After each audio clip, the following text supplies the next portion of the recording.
میرا مسئلہ یہی ہے کہ میں کہتی ہوں جو جرگے والے فیصلہ کیے مجھے انصاف دیا جائے۔ میں نے جو جگہ بنائی ہے، پہلے کچا مکان تھا، ابھی میں نے پکا بنایا ہے۔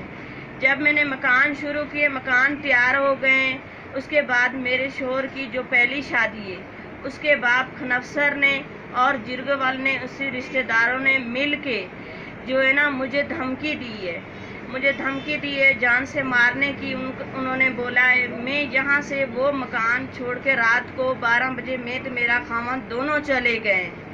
اس کے بعد ہمیں کوئی بھی ہی نہیں کیا گیا۔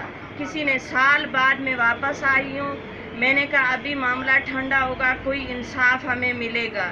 کوئی بھی نہیں انصاف ہمیں ملا۔ یہاں حویلیاں تھانے میں نے آ کے ڈی ایس پی کو رپورٹ دی ہے، اس کے بعد بھی میری کوئی کارروائی نہیں ہوئی، کوئی بھی کارروائی کسی نے نہیں کی ہے۔ پولیس والے بھی ان کے ساتھ ملے ہیں، وہ سیاست والے امیر لوگ ہیں، ان کے پاس پیسہ ہے۔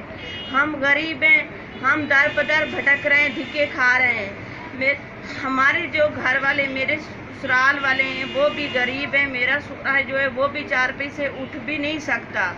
میرے خاوند اور دیور یہ باہر ڈیوٹی کرتے ہیں، وہ اس عوام کے لیے اپنا خون کا قطرہ قطرہ دینا چاہتے ہیں، لیکن ہم ان کے بچے آج دار بدار دھکے کھا رہے ہیں۔ لیکن لہٰذا ہمیں روز دھمکیاں مل رہی ہیں کہ ہم جان سے ماریں گے اگر ہمیں انصاف نہیں ملے گا تو اس کے بعد میرا 9 مہینے کا ایک بچہ ہے، یا انصاف ہمیں دلایا جائے یا ہم خود خوشی کریں گے۔ اگر یہ سب بڑے بیٹھے ہیں نا ہمیں انصاف دلانے، ہم انصاف کے انتظار میں، نہیں تو ورنہ ہم خود خوشی کریں گے۔